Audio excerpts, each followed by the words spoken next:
All right, welcome to the Make America Garrett Again podcast, your cure for the mainstream media. This show is your safe space to talk about persuasion, politics, and the effect they have on your life and liberty. Welcome back for another episode. Thank you so much for listening to the last episode. We talked about how freedom would have stopped the pandemic, and it was a different kind of format, and it was just kind of a thought experiment in how a society without a government or with a minimal government, how they would handle some sort of pandemic like this. And we made the case that it is very well possible that a pandemic could have been handled and could have been stopped even better by a society that had nothing but the three principles that this show is based upon, which is peace, property rights, and free markets. So if you didn't get a chance to check that out, just go back one episode and feel free to give that a listen. Let me know what you think. I didn't receive as much hate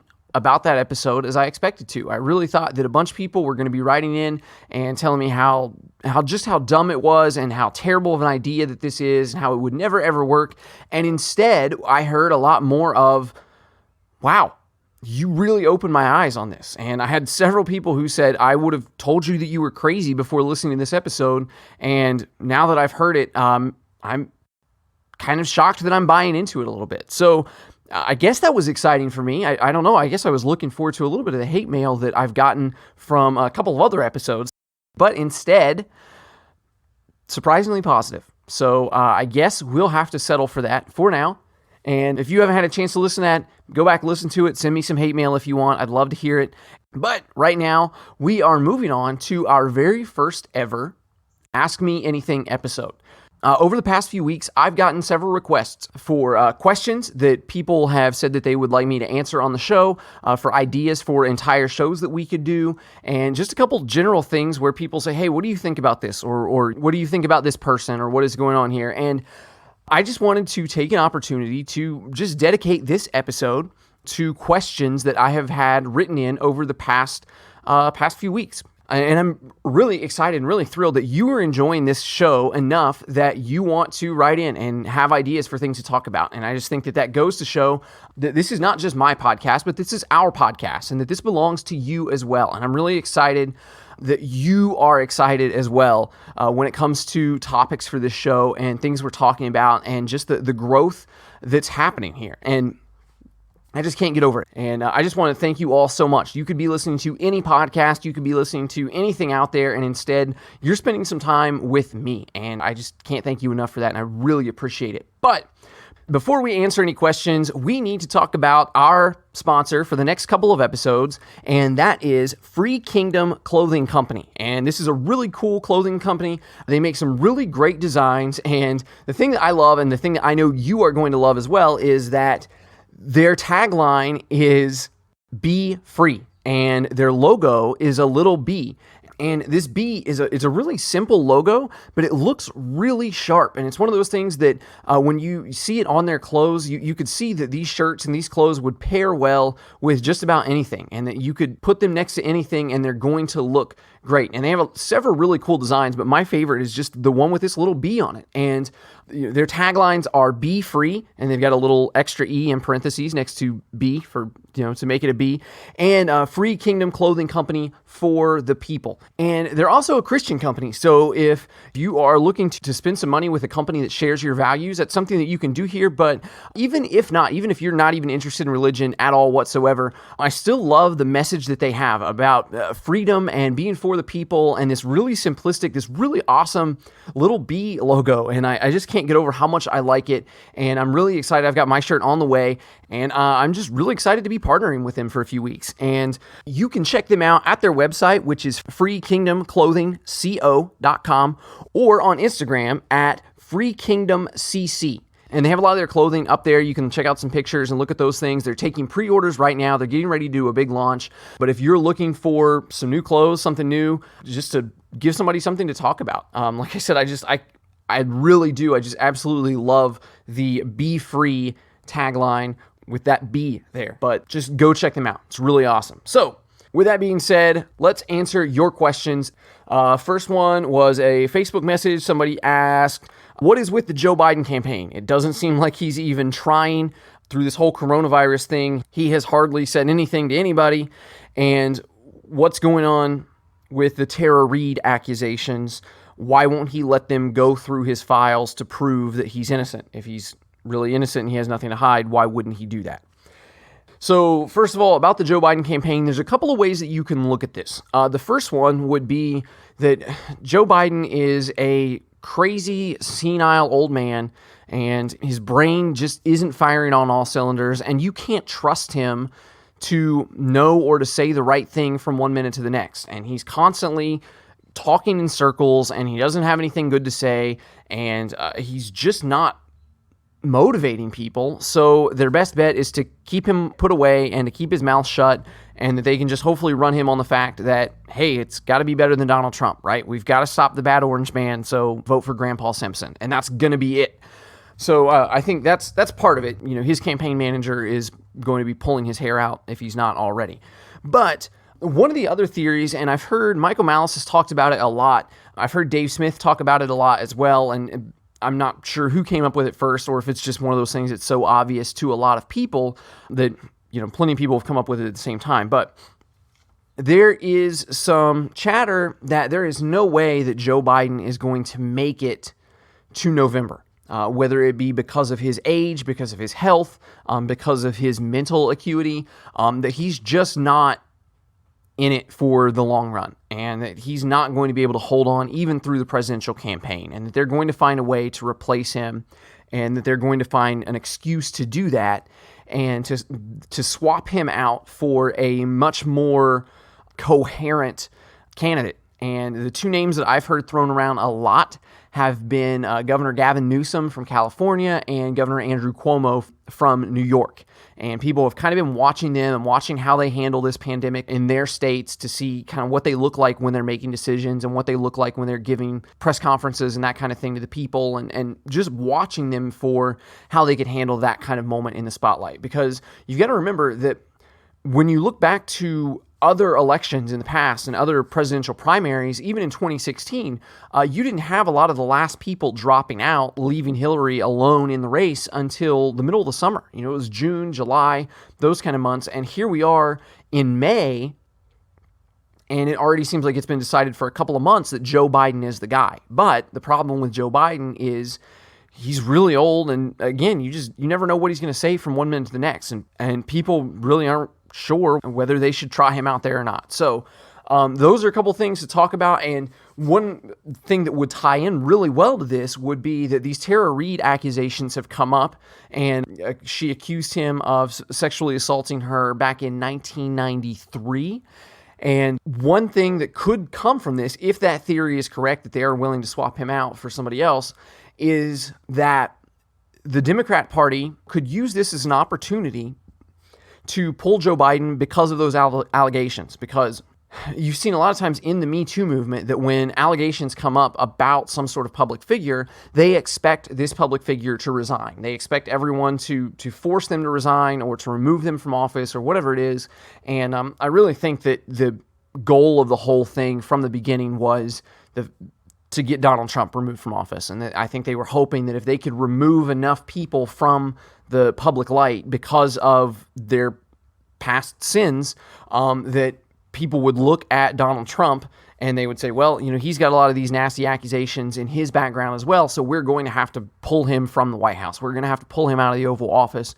And just as we talked about in the mob mentality episode, that's not going to fly. That's not going to happen with Donald Trump and his following, and really along partisan lines anyway. People, they back people on their team, and you know, they'll believe any accusation that goes against the bad guys, but when it's somebody on our side, well, we don't really believe that. We don't really think that that's true. But in the instance of Tara Reade making these accusations against Joe Biden and these things being brought back up to light during his run for president, this would give the left an opportunity to pull Joe Biden's nomination and to say, hey, we don't only talk the talk, we are going to walk the walk. And because Tara Reade has accused Joe Biden of this, that is the reason why we're going to pull him, because we are good and moral people, and those of us on the left are willing to do the right thing even when it's not politically popular.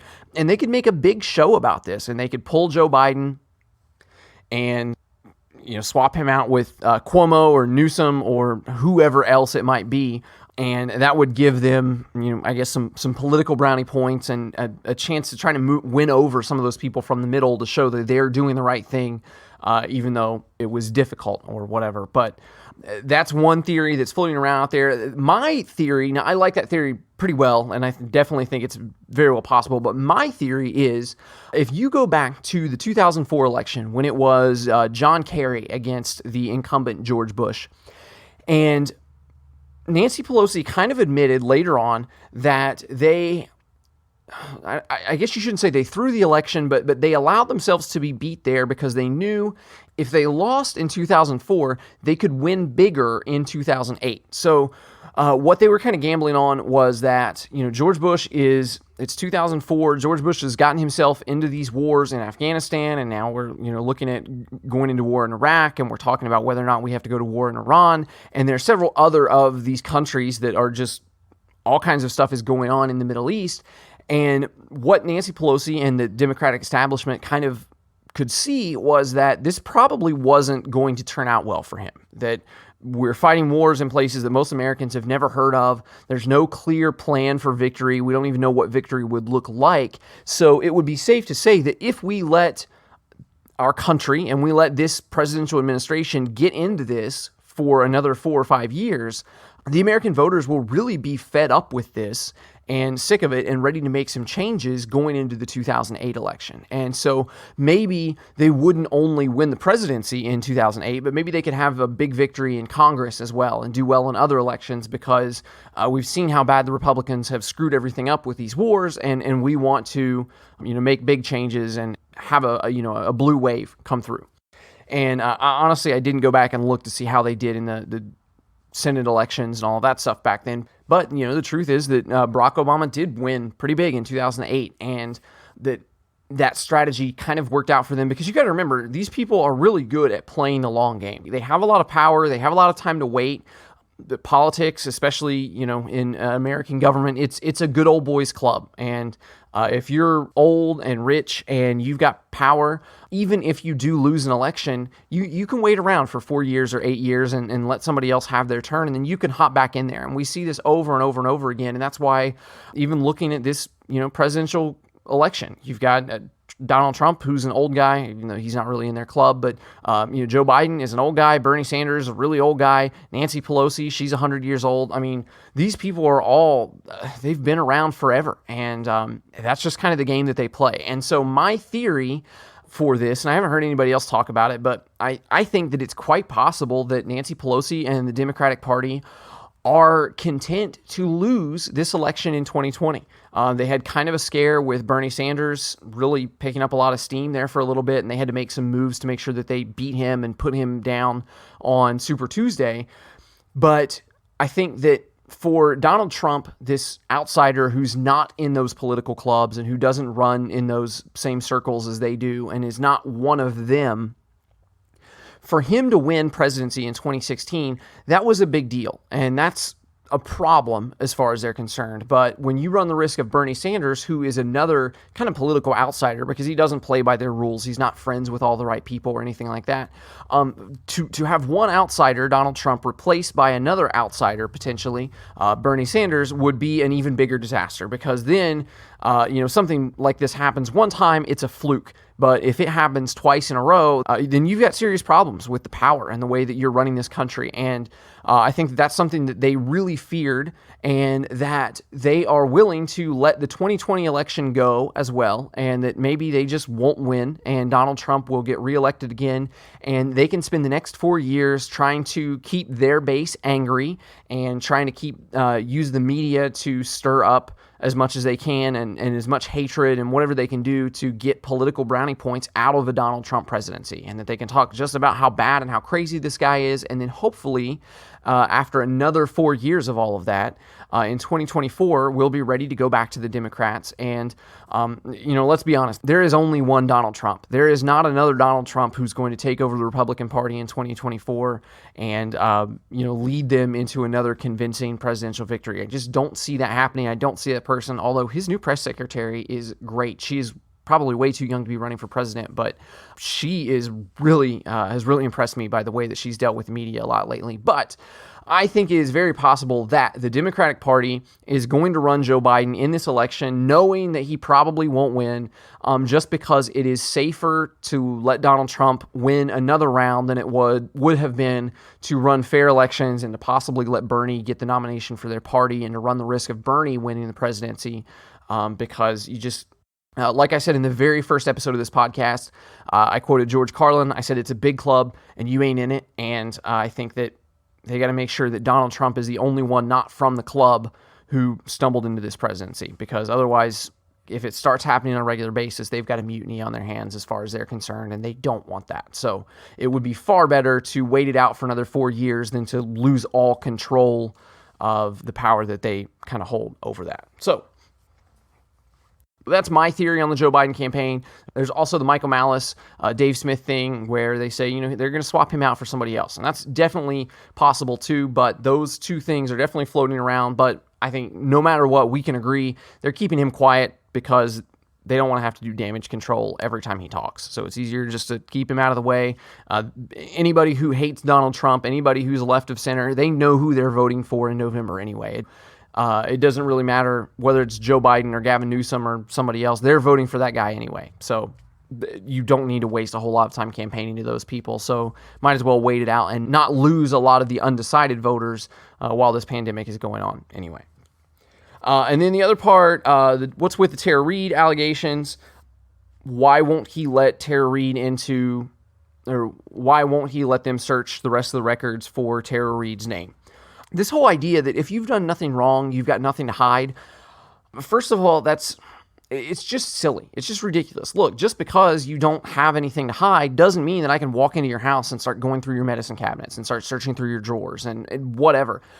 We would not agree to having anybody do that to us. And so our privacy is important as it is. But especially when it comes to public political scandals, you don't want any of your information to get out there and to be floating around. And, they're saying this with Joe Biden now. Of course, conservatives are saying this, if you got nothing to hide, just let us look through and let us make sure that nothing's there. And Joe Biden is fighting that.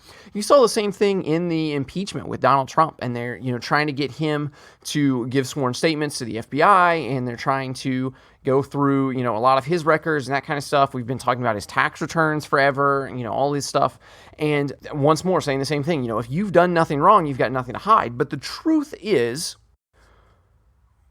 in a public political scandal, everything will be, not can be used, but everything will be used as an indictment against you.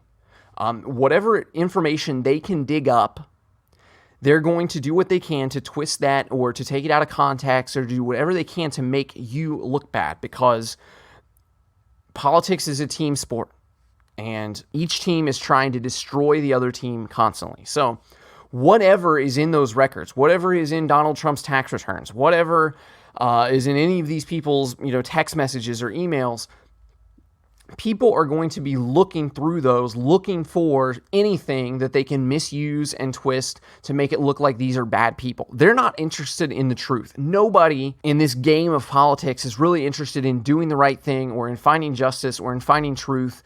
They only want those kind of things if they're good for their own side and they're bad for the opposite side. So, Joe Biden doesn't want anybody going through his records from the University of Delaware or whatever it is, because he's been in politics for a long time. He's voted on a lot of things that you may be able to go back and dig up that might be controversial. You might be able to link him to other people who have since gotten into some kind of legal trouble. There's always somebody from the government or somebody who's related to those kind of things who get brought up on, corruption charges or insider trading or any of those things. And it's just impossible to know how many things could be tied to him, whether that would be fairly or unfairly. So, whether or not this Tara Reade accusation is true, I have no idea. I'm really not interested in it either way, because a lot of these guys are scumbags, and it wouldn't surprise me one bit to find out if it were true. But at the same time, like I said, politics is a dirty, nasty game, and it also wouldn't surprise me to find out that somebody made a false accusation to try to bring somebody else down or to try to profit off of that. So I don't know what the truth is there. I have no idea. I haven't dug into it a whole lot, but I can tell you that if you just open up his records to start going through things, Republicans are going to do whatever they can to find whatever it is that they can find and to make it look like a big deal, even if it may not be. And it would be the same way with Donald Trump and the impeachment and hearing extra testimony and bringing forth extra evidence and all of that stuff. Look, it's not about the truth. It's about bringing this person down. And you don't want that to happen. So Joe Biden, his team, whoever it is making those decisions, that's a good move for them to make. It was a good move for Donald Trump to make with the impeachment and all of that stuff to keep his stuff locked down. And, whatever it is with his tax returns that we keep bringing up and arguing about, somebody is going to be able to find something on that, 2 pages of his 1040 or whatever it is, that they're going to say, oh, this looks fishy. Oh, this points to something bad. And the truth is, you can't really tell much from those tax returns anyway. But someone would be willing to make something big out of it if they had the chance. And so Donald Trump doesn't want to share those. And the same goes for Joe Biden and Tara Reade. Next question. Oil prices were really low for a little while. Now I see them creeping back up. Do you have any idea what was going on with that and why oil prices were so low? Yes, I will give you kind of a brief overview of this. Don't nail me down on the details or anything like that. I may fudge the details some, but the general overview of what happened was this. As you might know, when they drill for oil and they have these oil deposits in the ground and they're pulling the oil from the ground, pumping it out of the ground, they have a little bit of control over how much oil they pull out at one time. So it's almost like almost like a faucet, your kitchen sink, and you can turn the water on so that there's a little bit of a trickle, or you can turn it on full blast so that it's pouring out quickly. And they can do kind of the same thing with the oil. And the reason they do this is because when there's less oil, just like anything else, there's the rules of supply and demand. And when there is less oil, the price of oil is going to go up a little bit. And when there's more oil available to sell, the price of oil is going to go down a little bit. So what the oil companies try to do when they're pumping this oil out is they try to make it so that they can keep the oil coming out slow enough that they can charge higher prices for it so that there's not as much of it, and they can raise the price a little bit, but not so slow that they can't sell enough of it to make a profit. And then when things get turned up and competitors are using more oil or whatever it is, then they can really pump a lot of that oil out. But the thing is, when you're pumping a lot of that oil out, obviously you're going to deplete the reserves a little bit faster, and when there's a lot more oil on the market, the prices are going to be cheaper. So they're constantly, kind of running this balancing act between what everybody else in the market is doing. And then, of course, supply and demand is going to change a little bit, maybe through the seasons or whatever it is.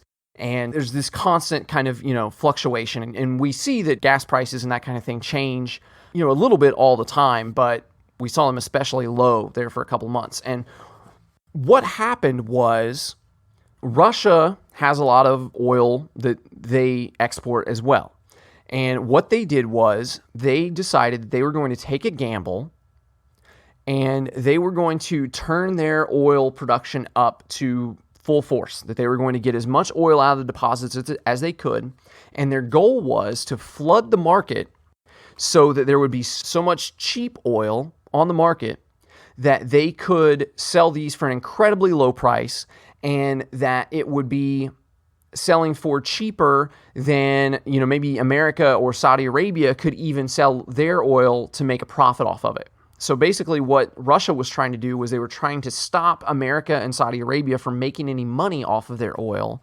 And their goal was, it was kind of like this game of chicken, where they wanted to keep the oil turned up for so long that they could actually hopefully bankrupt some of these other oil companies. And so they could keep prices so low that nobody else is able to make any money off of it. And at the same time, Russia's going to be losing money as well, but they're hoping that they can hold out and that they can hold this pattern and that they can, slowly bleed money or whatever by flooding the market with oil, that they could do it for longer than the other companies. And that some of these other companies would have to declare bankruptcy, that some of these other companies, might lose their businesses over this. And then at that point, if the Russians have any money left, they could probably buy up some of these oil fields, buy up some of this equipment or the rights to this land with the oil under it, or whatever. And then once they have a bigger share on the market, they could raise their prices back up, and they would have pushed some of their competitors out of business, and they would have acquired new equipment and new wealth because of that, and then that would be profitable for them in the long run. But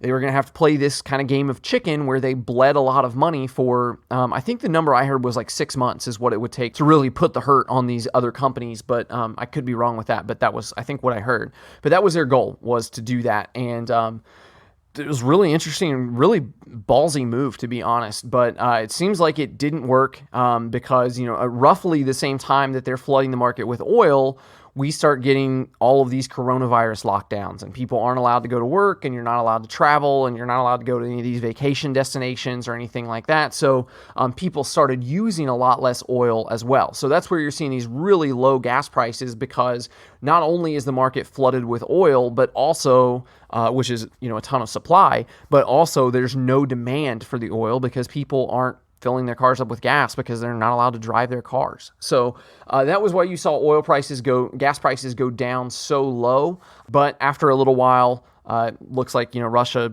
got a little bit, nervous, or they balked first, even though they are the ones that kind of initiated that little game there.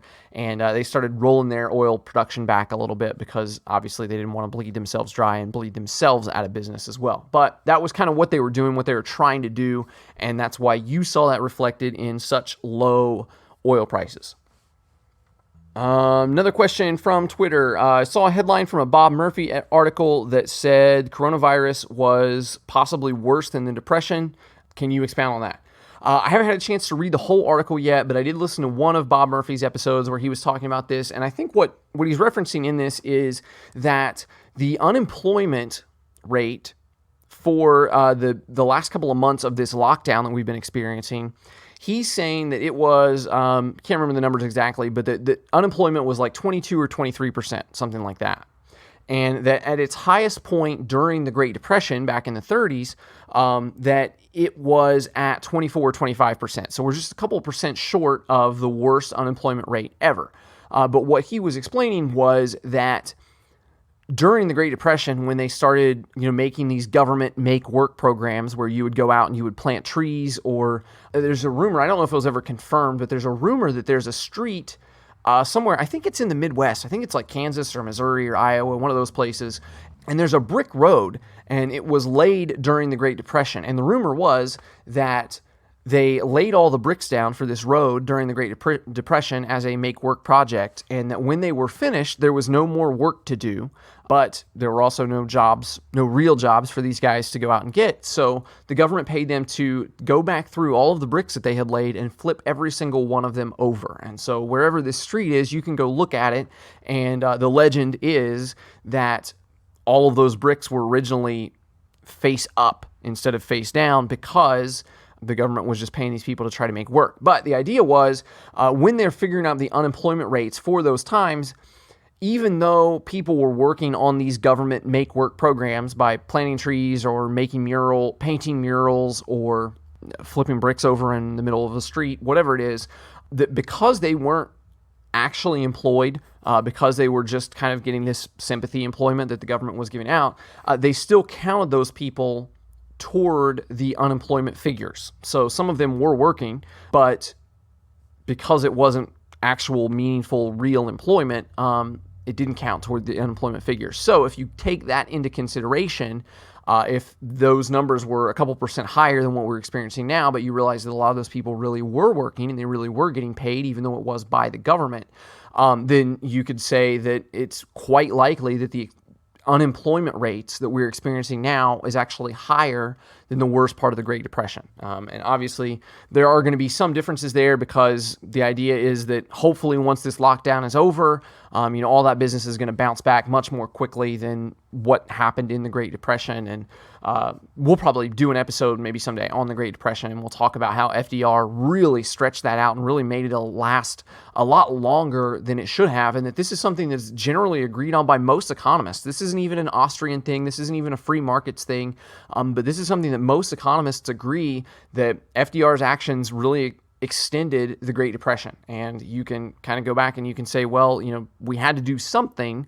But the truth is, if you would have let the market react and let the market recover, then the truth is the Great Depression would have been over a lot more quickly. So we're hoping that that same thing happens here with us, that our depression or recession or whatever this is that we're in will recover once everyone's allowed to go back to work, because you've got hairdressers and waitresses and cooks all completely out of work because it's just illegal to go back. It's not even that the demand is gone. It's the fact that we're just not legally allowed to do so until the governor decides that it's okay. And Jeff Dice brought up another really good point on the Tom Woods show, and he said that one of the other things that's going to come out of this is that contracts don't mean as much anymore. And contracts are something that really govern the way that we live our lives and the way that we interact with other people, because when you work for someone else, there's a contract between the two of you, and you agree that you are going to work certain hours and you're going to do certain work, and you're going to do that work of a certain quality, and you're going to be at work at the times that you're supposed to be at work, and on their end of the contract they agree that they're going to pay you X amount for that work. And when you sign up for a project, or you pay somebody to build you a house or remodel your house, or do whatever work for you or fix your car, you're agreeing that they're going to do this job and that you're going to pay them X amount for it. And, the same thing goes with rent. You're going to pay your landlord X amount of dollars so that you can stay in your house every month. And if anybody breaks that contract, then you're able to take the contract to court and you're able to say, look, this is what we agreed to do. This person is breaking the contract because they're not doing what we agreed to do. And they're going to have to pay damages to fulfill their end of the bargain so that this contract can be, fulfilled and closed, or, that they'll pay the penalty for breaking that contract. But Jeff Dice points out that what the problem is here is that it's going to cause people to lose a lot of faith in their contracts, because now during this virus, evictions have been canceled. Most places you're not allowed to evict anybody. Your employer, the employers had to lay a lot of people off and let a lot of people go for no reason other than the fact that they weren't allowed to be open anymore. It had absolutely nothing to do with these people's performance. It had absolutely nothing to do with their character or anything they were doing at work. It was just simply illegal to have them come to work so that they could be paid. And if somebody doesn't pay their rent or something like that, and you need to have them evicted, or you have some other dispute come up over a contract or over anything else, and you want to take them to court, well, guess what? Coronavirus has shut the courts down, and the courts are now backlogged for, a lot of people are saying, 6 months now. So you can't even get a speedy trial. So you can try to evict someone, but you cannot have that eviction approved through court and get this person removed from your property, even though maybe they haven't paid a dime in rent in months.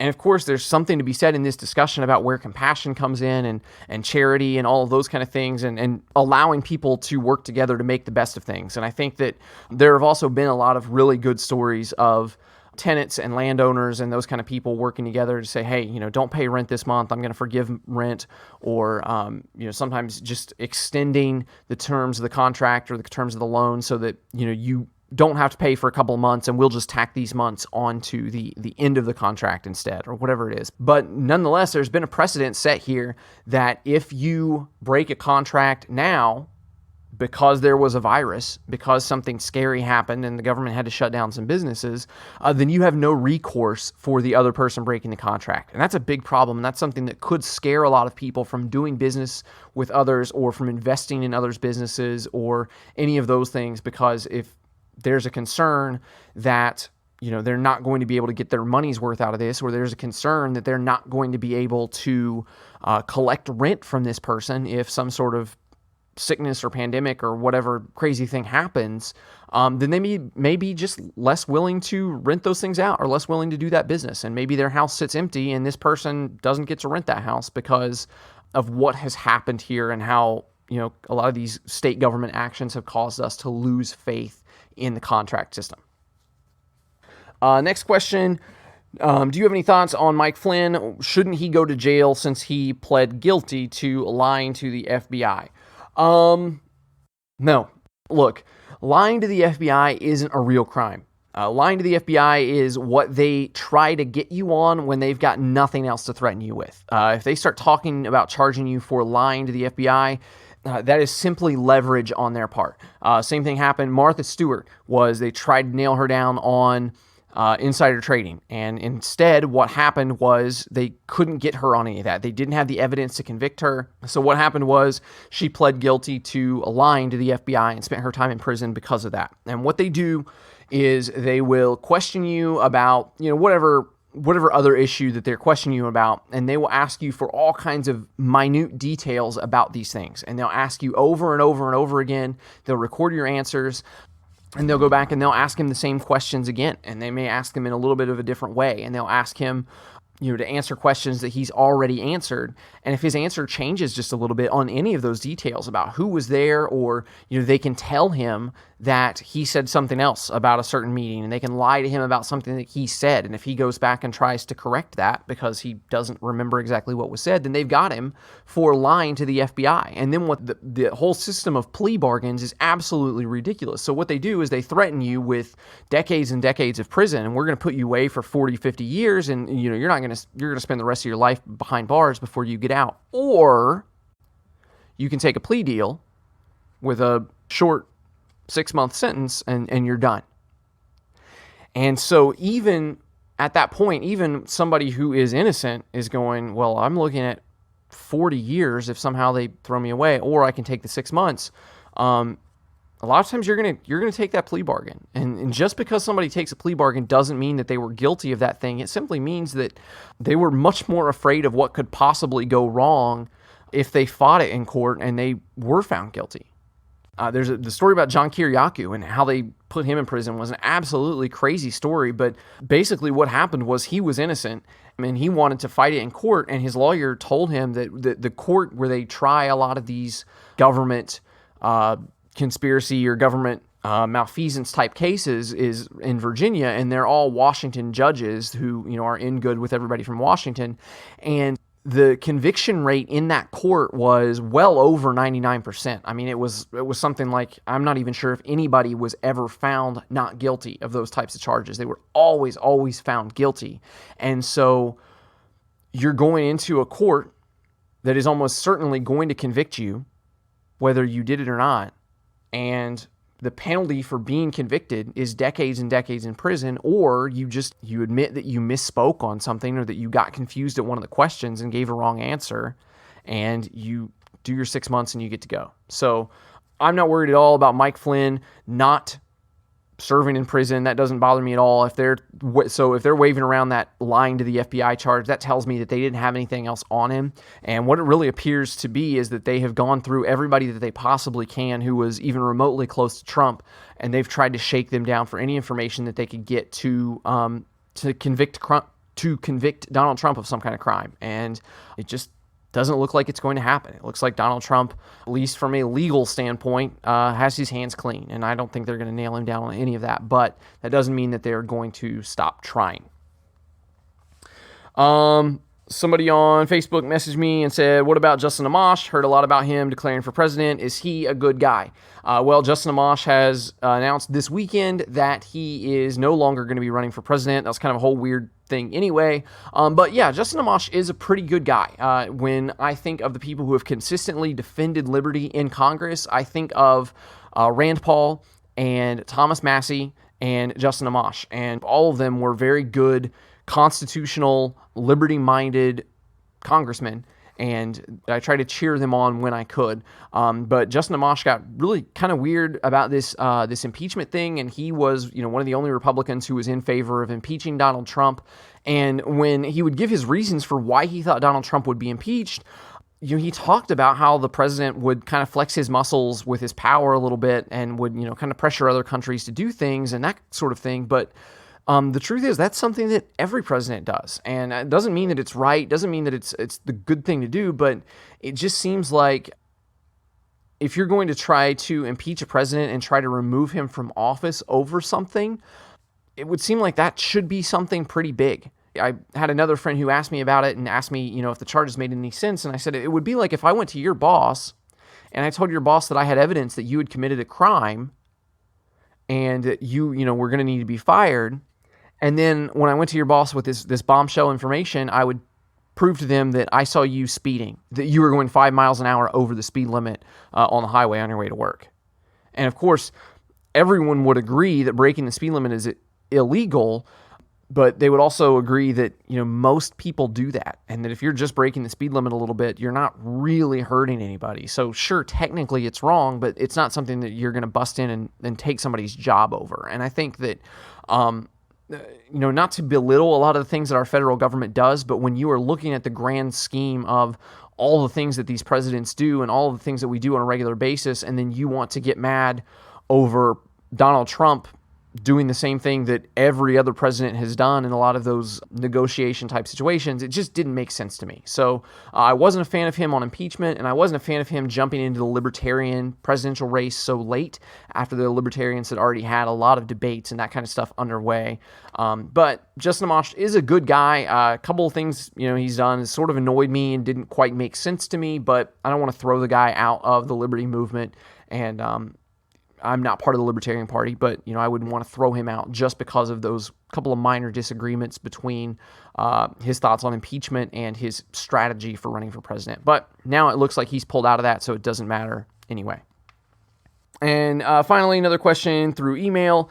Could you share any of your thoughts on the Ahmaud Arbery situation and who was right and who was wrong in that situation? And do you think it was motivated by racism?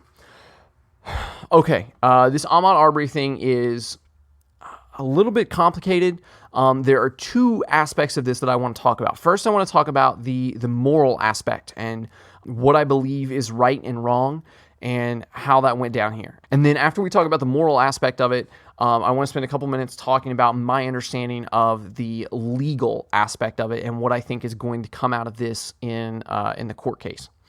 So, from what I've been able to tell with this Ahmaud Arbery thing, you know, the first thing we heard was that he was out jogging, and that these men suspected him of being a burglar that they had seen in town, and of course, you know, the racial elements were there as well, and so they chased this guy down, and he was just jogging, and then they corner him, and they shoot him, and he was unarmed, and he's died. So, then we find out a little bit later that there was video, and then a third person followed them in, and on the video, you can see him jogging up the road, and then you see them kind of corner him, and they kind of pull the truck sort of in front of him to try to block him in, and one of the guys has a shotgun in his hand, and you can't tell really well. It doesn't look like he's pointing the shotgun, but it's kind of down toward the ground, sort of at the ready position that he could pull it up and aim it at him at any time. And when they get Ahmaud Arbery kind of cornered, and finally, you know, he's so close that he's almost within reach of the guy, then Ahmaud Arbery kind of lunges across the road at the other guy. I think his name was McMichaels. I think they were father and son. Their name were McMichaels, if I remember right. Kind of launched at the son who's holding the shotgun and kind of throws a punch at him, I think, and tries to get the gun away from him. And at that point, the gun is fired, and Ahmaud Arbery is shot, and he died from those wounds. So a little bit after that, we find out that beforehand, he may not have actually been jogging, but that he was walking around in this house that was under construction, and they have video footage, security video footage of what appears to be Ahmaud Arbery walking around the house, and he's just looking around. Doesn't look like he's stolen anything. The property owner said that he wasn't missing anything. It didn't appear that anything had been stolen, but that a few weeks prior to this incident, that he had some fishing equipment stolen from that property. So the neighbors knew about that, and they were kind of on the lookout for this. So one of the other neighbors goes out to approach Ahmaud Arbery, this guy who's in a vacant house that's under construction. And when they approach him, you know, whatever happens, I don't know if words were exchanged or what, but he runs away. And at this point, he sprints out of the house, and then he kind of acts like he's jogging down the road, and the neighbors hop in, and these McMichaels, father and son, that's when they chase him down, and you see what happened there. So from a moral standpoint, look, you have a right to protect your property. And if someone is on your property and you consider them to be a danger, then you have the right, as far as I'm concerned, to defend yourself and to defend your property. However, the circumstances under that may change a little bit. If someone is breaking into your home, then by all means, you are going to assume that they're coming in to possibly hurt you. But if you have acres and acres and acres of land and you see someone, standing along your fence line in a large grass field or something like that, then you may not think so much because they're not necessarily kind of in your space. You may not have as much reason to think that they're, on your property in order to harm you. And you may be much better off just asking them to leave or whatever. You don't have to threaten them with physical harm. In the same boat, if someone is breaking into your neighbor's house or someone is on your neighbor's property threatening them and threatening to harm them, then you may be kind of justified in going over and physically harming that person to protect them or to stop the threat, whatever it is. However, in this situation, Arbery is in this house that's under construction, and there aren't even walls in the house. So there's nobody on the property. There's nobody in the house. It's not an occupied home or anything like that. He wasn't breaking and entering because the walls are wide open, so he's able just to walk right on through. And at worst, if you want to assume the absolute worst, then he may have been looking for something to steal. And we don't know that, and I don't want to assume that, but I'm saying even if that was what he was there for, there certainly wasn't any human life endangered by that. So, a neighbor approaches him and, asks him what he's doing or whatever the exchange was, and he runs away from the property. Now, at that point, it doesn't appear that he's stolen anything. No one's life is in danger. No one's physical safety is in danger whatsoever. And he has left the property and he is running away.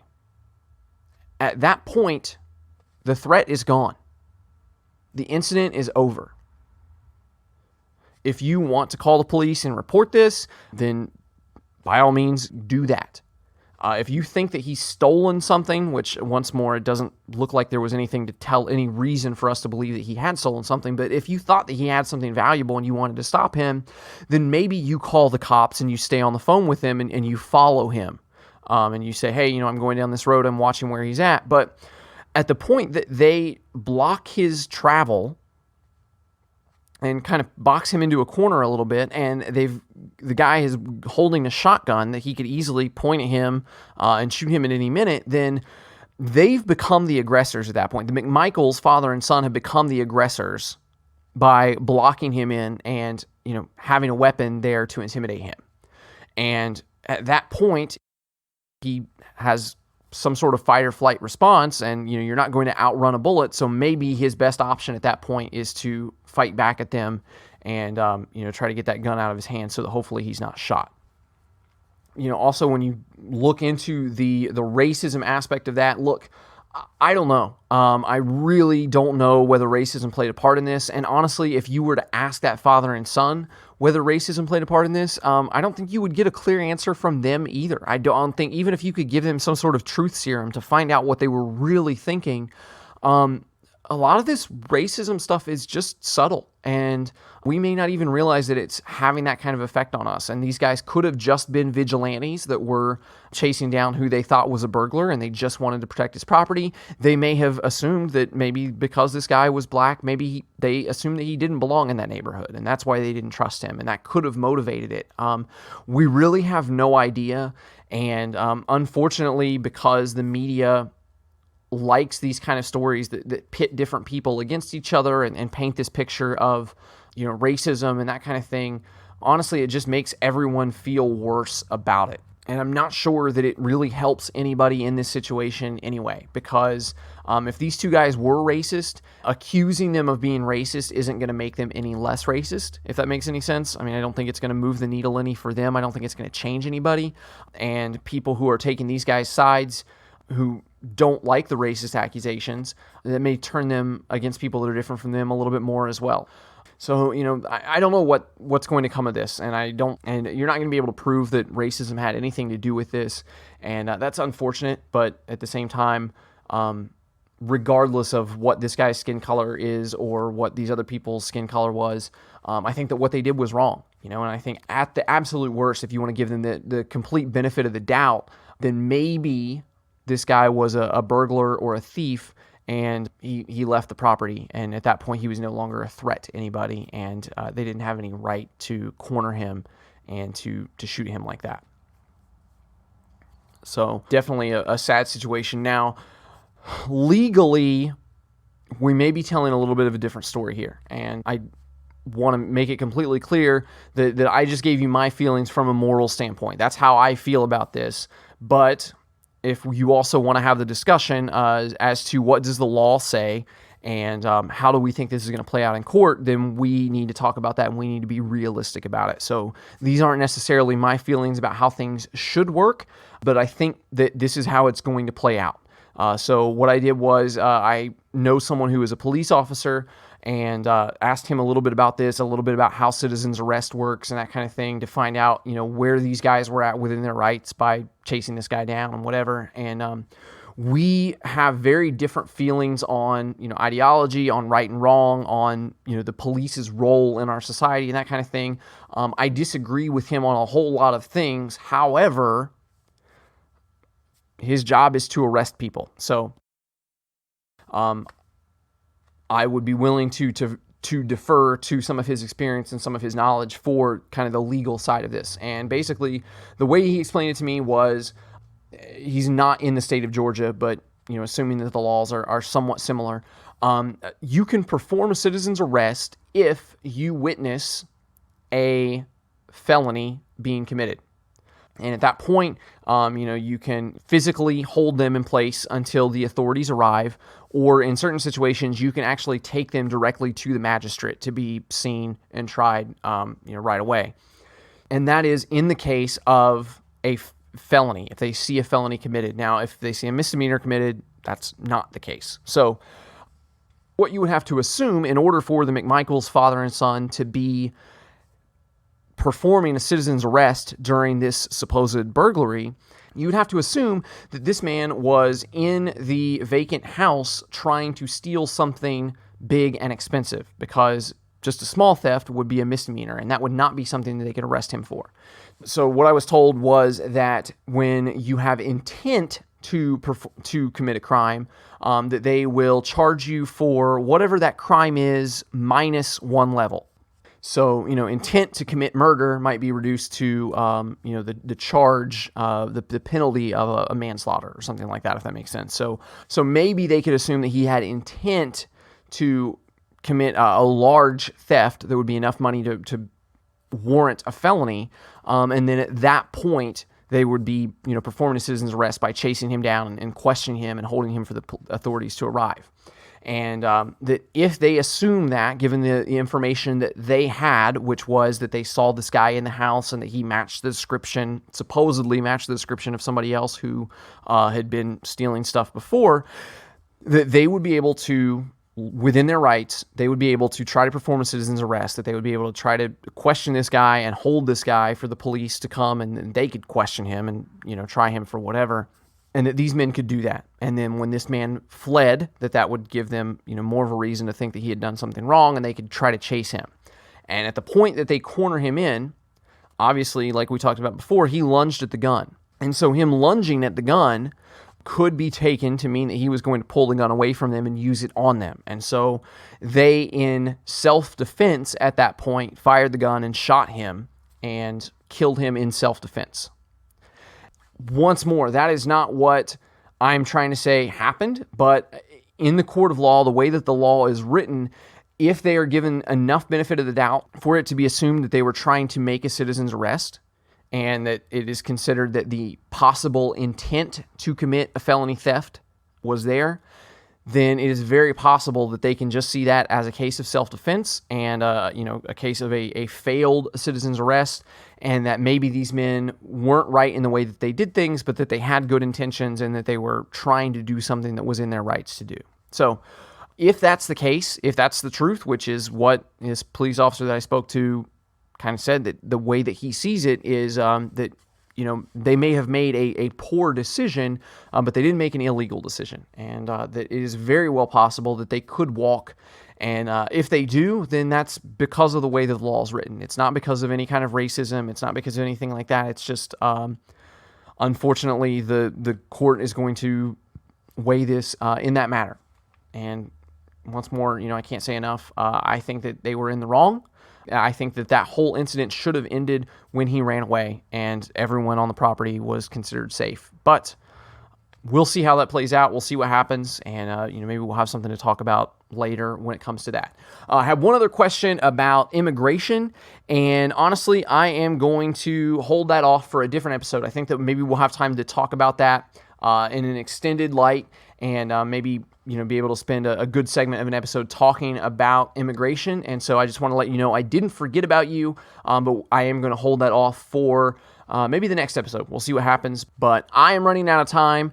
So I just want to thank you so much once again for listening to this episode. As always, reach out to me. My email address is garrettagain@pm.me. I'm on Twitter @GarrettAgain or Facebook.com/GarrettAgain. You can reach me on any of those things. And as always, Garrett just has one R. Can't wait to talk to you again on the next episode. And until then, stay kind, stay vigilant, stay free. Get out of here.